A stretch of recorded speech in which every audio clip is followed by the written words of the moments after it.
हरे कृष्णा। हम भगवत गीता यथारूप के 9वें अध्याय का अध्ययन कर रहे हैं और आज हम इस अध्याय के श्लोक संख्या 4 का अध्ययन करने जा रहे हैं। 9वें अध्याय का नाम है राज गुह्य राज विद्या, अर्थात भगवान इस अध्याय में परम गुह्य ज्ञान दे रहे हैं। परम गुह्य ज्ञान है अनन्य भक्ति, जिसके द्वारा भक्त भगवान की प्रेम पूर्वक सेवा प्राप्त कर लेता है। यही मनुष्य जीवन की सर्वोच्च सिद्धि है। भगवान ने इस अध्याय के पहले ही श्लोक में अर्जुन से कहा कि हे अर्जुन, मैं तुम्हें यह परम गुह्य ज्ञान इसलिए दे रहा हूं क्योंकि तुम ईर्ष्या रहित हो और यह ज्ञान विज्ञान को तुम मुझसे प्राप्त कर समस्त अशुभ से मुक्त हो जाओगे। इसके पश्चात भगवान ने दूसरे श्लोक में अनन्य भक्ति का खूब गुणगान किया। भगवान ने कहा कि अनन्य भक्ति राजगुह्यम है, राज विद्या है, परम पवित्रम है, प्रत्यक्ष अनुभूति कराने वाला है, अव्यय है और बहुत ही सुखपूर्वक किया जाता है। इतना गुणगान करने के बाद भगवान ने अर्जुन से कहा कि ये अनन्य भक्ति सबको नहीं मिलती है। जो श्रद्धाहीन व्यक्ति होते हैं उन्हें यह अनन्य भक्ति कभी भी नहीं मिलती है। चैतन्य चरितामृत में श्रद्धा शब्द की बहुत सुंदर परिभाषा दिया गया है। श्रद्धा शब्दे विश्वास कहे सुदृढ़ निश्चय, कृष्ण भक्ति कैले सर्व कर्म कृत है। अर्थात जिसकी यह सुदृढ़ विश्वास है कि मैं कृष्ण की भक्ति कर रहा हूँ, मेरे सभी कर्म पूर्ण हो गए हैं, ऐसे सुदृढ़ विश्वास और निश्चय को श्रद्धा कहते हैं। भगवान ने कहा कि जो ऐसी श्रद्धा से युक्त हो उसे अनन्य भक्ति मिलती है और जो व्यक्ति कर्म और ज्ञान में भी श्रद्धा रखता है उसे अनन्य भक्ति कभी नहीं मिलती है।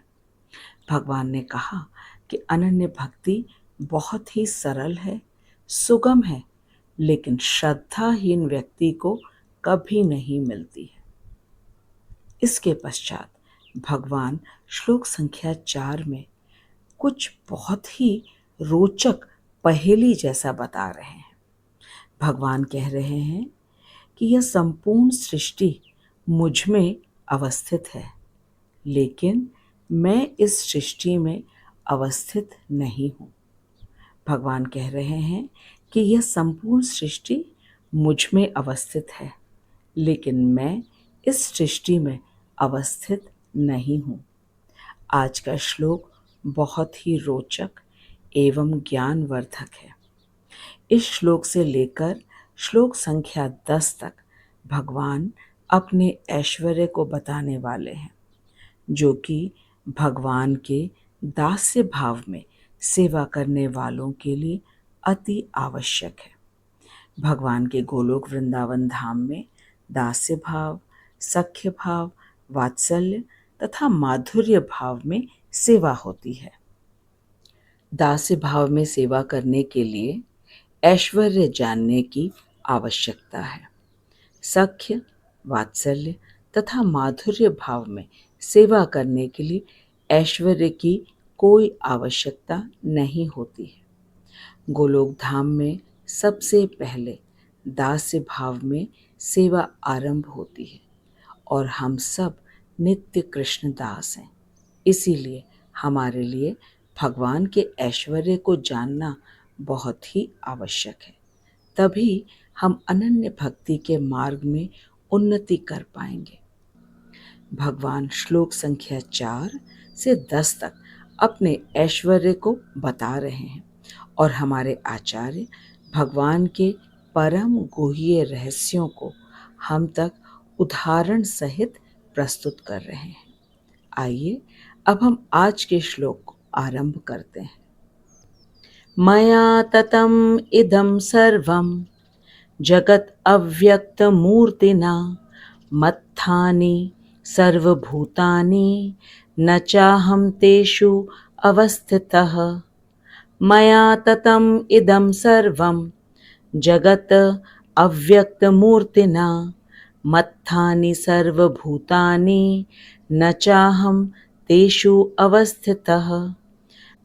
मया ततम् इदं सर्वं जगत् अव्यक्तमूर्तिना मत्थानि सर्वभूतानि न चाहं तेषु अवस्थितः।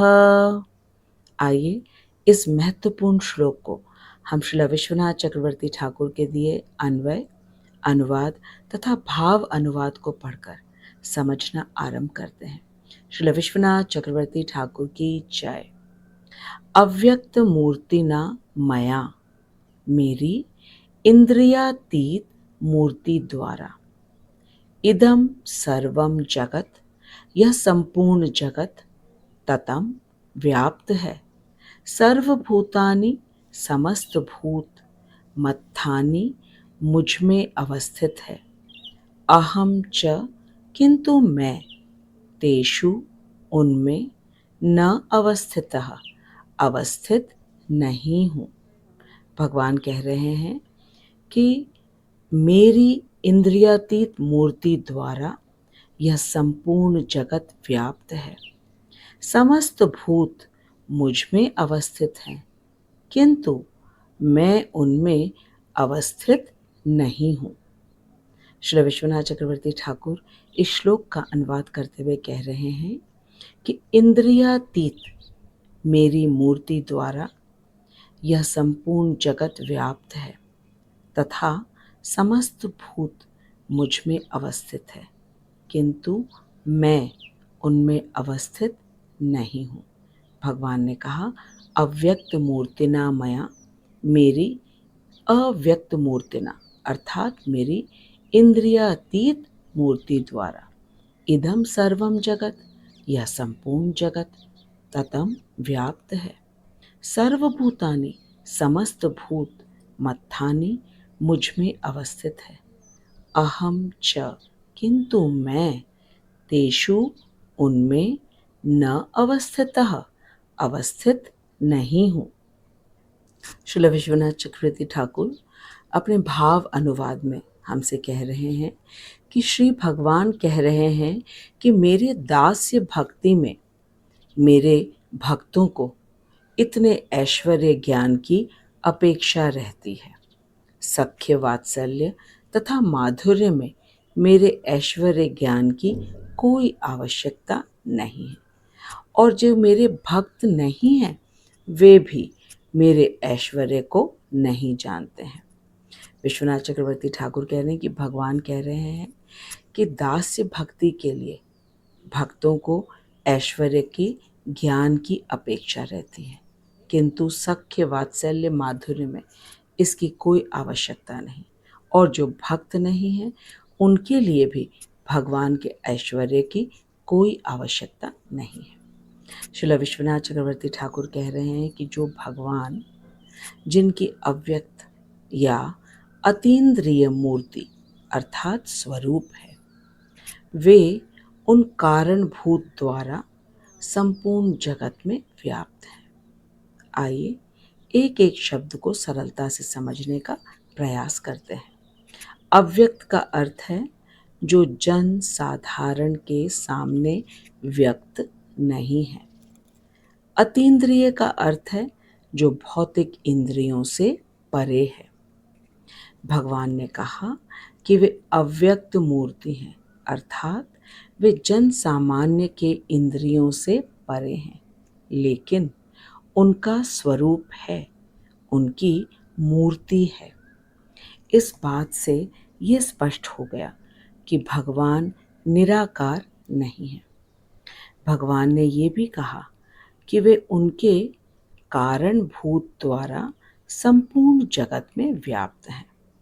कारणभूत का अर्थ है कि समस्त भूत का जो कारण है, भूत अर्थात 84 लाख योनियां और यह जगत, यह सब भगवान की बहिरंगा तथा अंतरंगा शक्ति के द्वारा ही बना है। चक्रवर्ती पाद कह रहे हैं कि भगवान स्वयं कह रहे हैं कि मुझ कारणभूत में अर्थात पूर्ण चैतन्य स्वरूप में चर अचर समस्त भूत स्थित है। भगवान पूर्ण चैतन्य है, उनके शरीर आत्मा में कोई भेद नहीं है, सब चेतन है। भगवान कह रहे हैं कि समस्त चर अचर भूत उनमें ही स्थित है। चर अर्थात जो सजीव है, चलता फिरता है, उन्हें चर कहते हैं, जैसे कि 84 लाख प्रकार के जीव। और अचर अर्थात जो निर्जीव है, जैसे कि पृथ्वी, जल, वायु। भगवान कह रहे हैं कि समस्त चर अचर मुझ में स्थित है, लेकिन मैं उनमें अवस्थित नहीं हूँ। यह सुनने में पहेली जैसा लग रहा है, लेकिन श्री विश्वनाथ चक्रवर्ती ठाकुर हमें इस बात को एक घड़े के उदाहरण से समझा रहे हैं। जिस प्रकार घड़ा मिट्टी से बनता है, लेकिन घड़ा बन जाने के बाद वहाँ मिट्टी नहीं रह जाता है, बल्कि वह घड़ा बन जाता है, घड़ा कहलाता है। ठीक इसी प्रकार समस्त चर अचर यह सब भगवान की दो शक्तियों के द्वारा बनी है। इस तरह सब भगवान में स्थित है, लेकिन भगवान इस सृष्टि में अवस्थित नहीं है। भगवान और भगवान की शक्ति में भेद है और भेद नहीं भी है। भेद इसलिए है क्योंकि वह भगवान की शक्ति है, भगवान नहीं है। और अभेद इसलिए है क्योंकि शक्ति और शक्तिमान में कोई भेद नहीं होता है। ये बिल्कुल उसी तरह है जैसे कि देश के प्रधानमंत्री के आदेश का पालन करके पूरा देश कार्यान्वित होता है, लेकिन ज़रूरी तो नहीं कि प्रधानमंत्री व्यक्तिगत रूप से हर राज्य में, हर शहर में उपस्थित हों। यही यहाँ भगवान ने बताया है कि समस्त चर अचर उन पर अवस्थित है, लेकिन वे इस सृष्टि में अवस्थित नहीं हैं।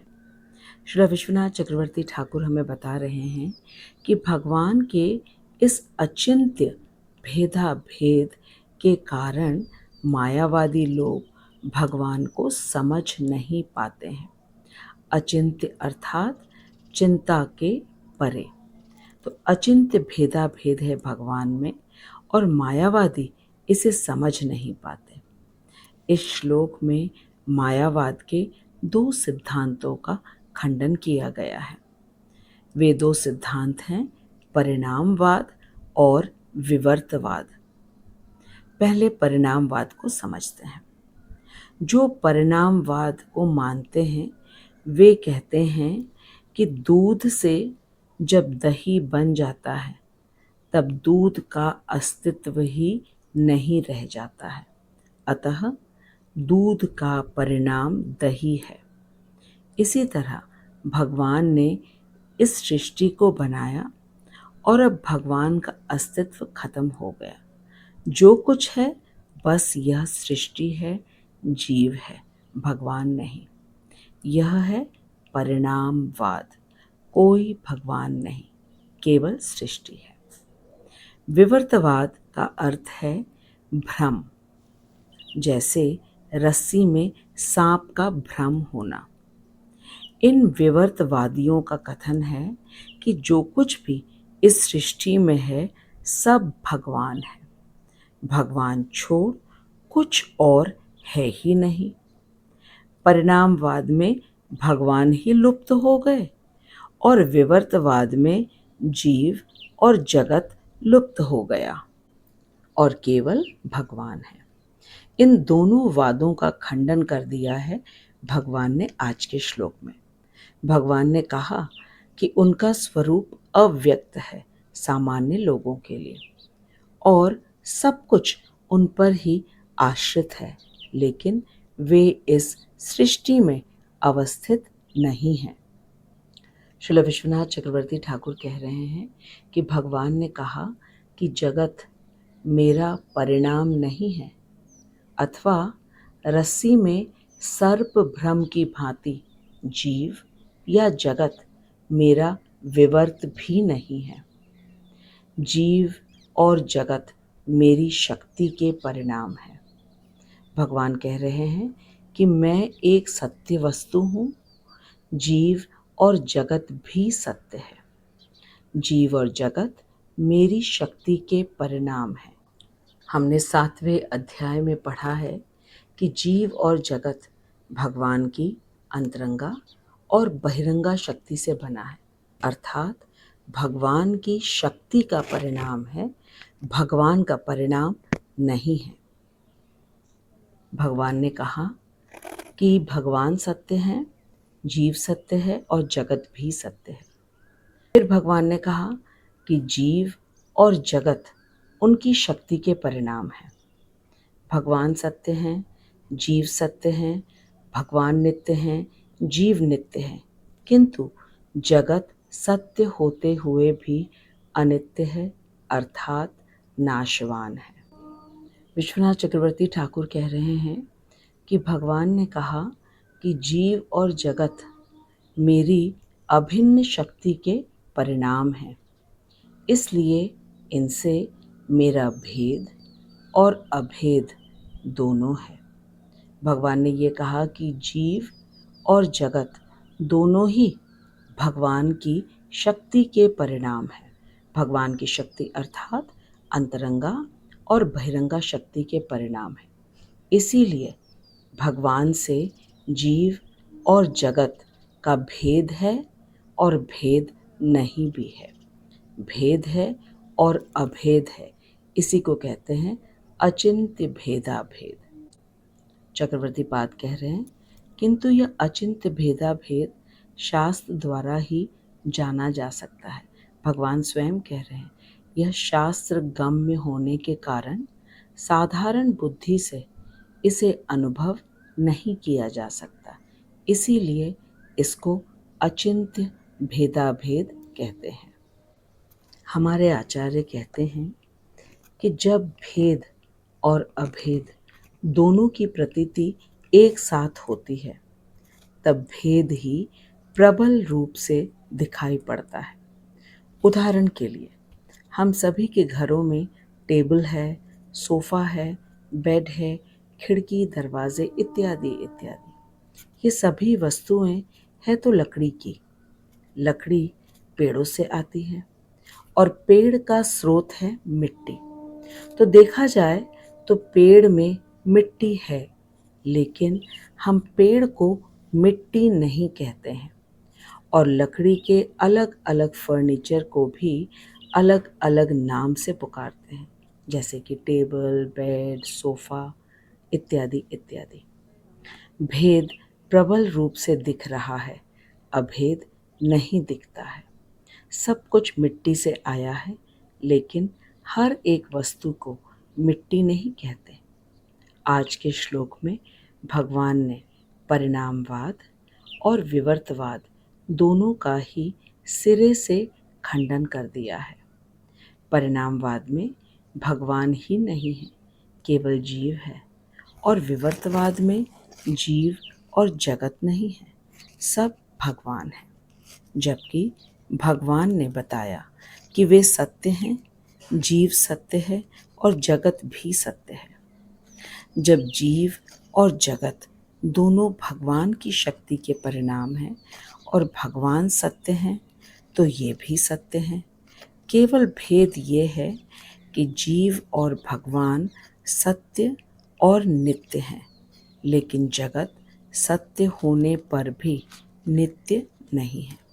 आइए एक और बार पढ़ते हैं कि जीव और भगवान सत्य हैं और नित्य हैं, लेकिन जगत सत्य होने पर भी नित्य नहीं है।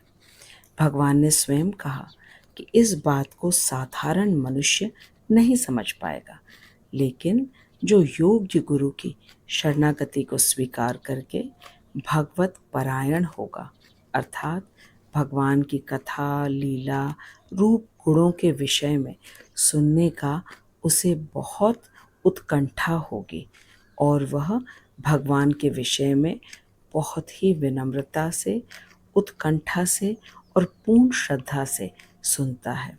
वह भगवान को स्वरूप से जान जाएगा। लेकिन इसके अलावा भगवान को जानने का कोई और मार्ग है ही नहीं। भगवान को केवल अनन्य भक्ति के द्वारा ही जाना जा सकता है, अन्यथा भगवान को कोई नहीं जान पाएगा। ये थी श्री विश्वनाथ चक्रवर्ती ठाकुर द्वारा दिया गया अन्वय, अनुवाद एवं भाव अनुवाद। अब हम श्रील प्रभुपाद जी के तात्पर्य को पढ़ते हैं। श्रील विश्वनाथ चक्रवर्ती ठाकुर की जय। जगत गुरु श्रील प्रभुपाद की जय। मया ततम इदम सर्वम जगत अव्यक्त मूर्तिना मत्थानि सर्वभूतानि न चाहम ते अवस्थिता। प्रभुपाद जी इस श्लोक के अनुवाद में कह रहे हैं कि भगवान ने कहा कि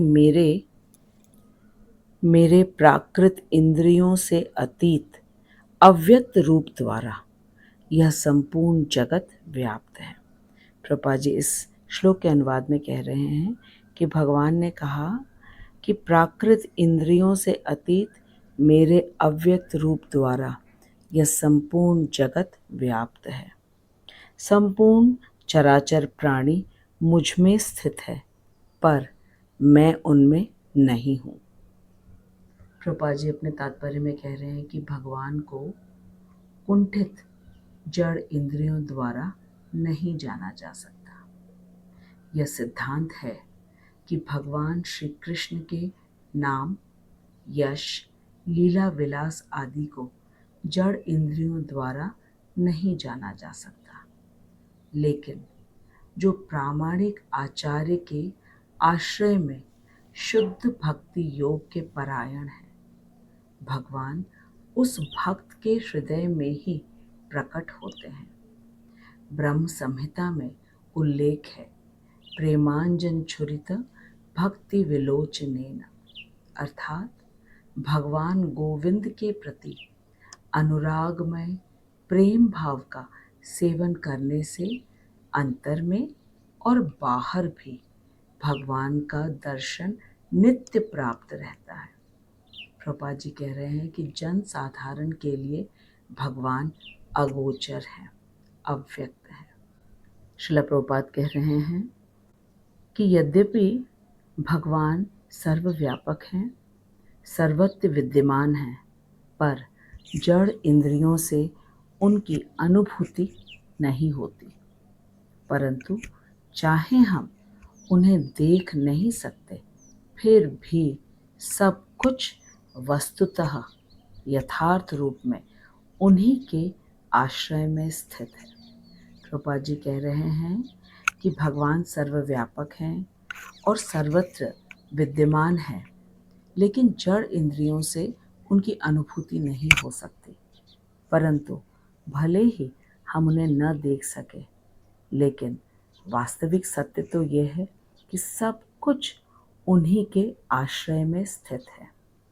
आगे प्रभुपाद जी कह रहे हैं कि 7वें अध्याय के अनुसार संपूर्ण विश्वीय सृष्टि भगवान की परा अपरा नामक दो शक्तियों पर पूर्ण रूप से आश्रित है, अर्थात भगवान की परा और अपरा शक्तियों द्वारा ही इस संपूर्ण सृष्टि की सृष्टि हुई है।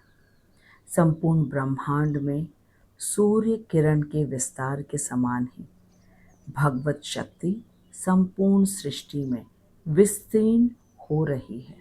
सब कुछ उसी के आश्रय में है। प्रभुपाद जी कह रहे हैं कि जिस प्रकार सूर्य की किरणें हर जगह पे है, लेकिन सूर्य हर जगह पे नहीं है, वह अपने सूर्य लोक में स्थित है।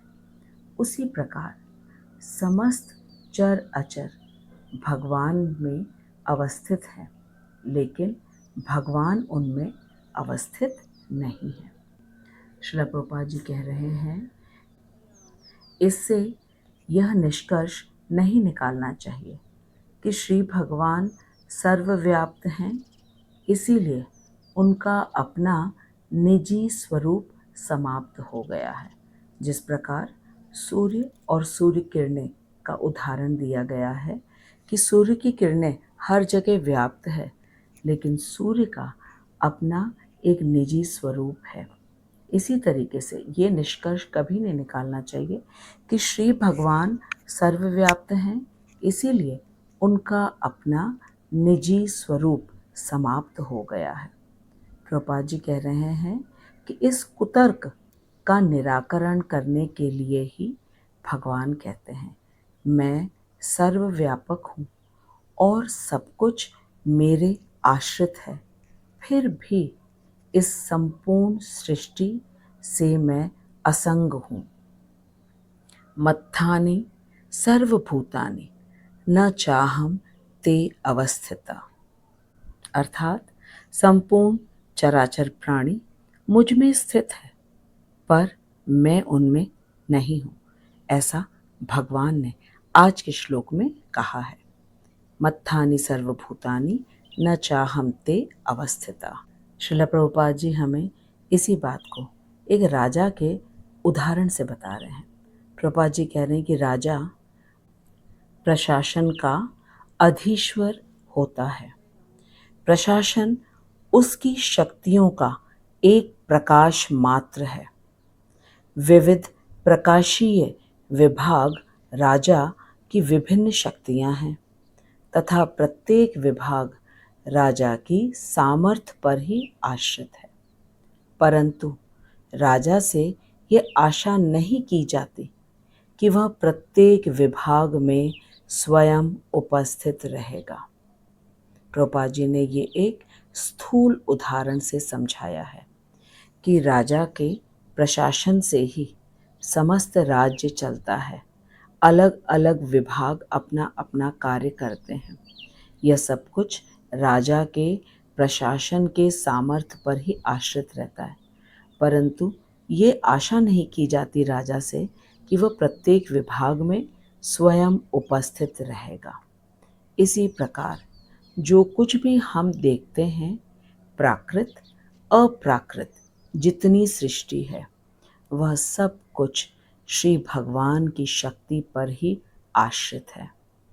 उनकी विभिन्न शक्तियों के प्रसारण से सृष्टि होती है। भगवान की विभिन्न शक्तियाँ अर्थात परा और अपरा, जिसको हम अंतरंगा और बहिरंगा शक्ति कहते हैं, यही भगवान की शक्तियों से समस्त सृष्टि की रचना हुई।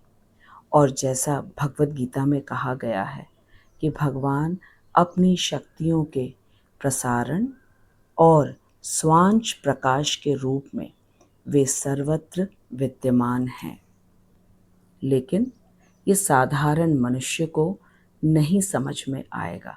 इसीलिए भगवान ने कहा कि भगवान की जो मूर्ति है वह अव्यक्त है, शास्त्र द्वारा तो गम्य है, लेकिन यदि कोई व्यक्ति अपने बुद्धि के बल पर समझने का प्रयास करेगा तो वह कभी भी भगवान को तत्व से नहीं जान पाएगा। इसीलिए श्रील प्रभुपाद ने कहा है भगवान के इस अचिंत्य भेदा भेद को कि भगवान पर ही सब कुछ आश्रित है, भगवान की ही दोनों शक्तियों से पूरी सृष्टि बनी है, फिर भी भगवान इस सृष्टि से असंग हैं, अलग हैं। इस बात को समझने के लिए प्रत्येक व्यक्ति को योग्य गुरु की शरणागति स्वीकार करनी होगी और फिर भगवान की अनन्य भक्ति की क्रियाओं में उसे प्रयास करना पड़ेगा, जैसे कि भगवान की कथा श्रवण करना, लीला रूप गुण का पूर्ण श्रद्धा से श्रवण करना। तभी वो भगवान के इस अचिंत्य भेदा भेद को समझ पाएगा, अन्यथा भगवान के इस अचिंत्य भेदा भेद को समझने का कोई और उपाय है ही नहीं।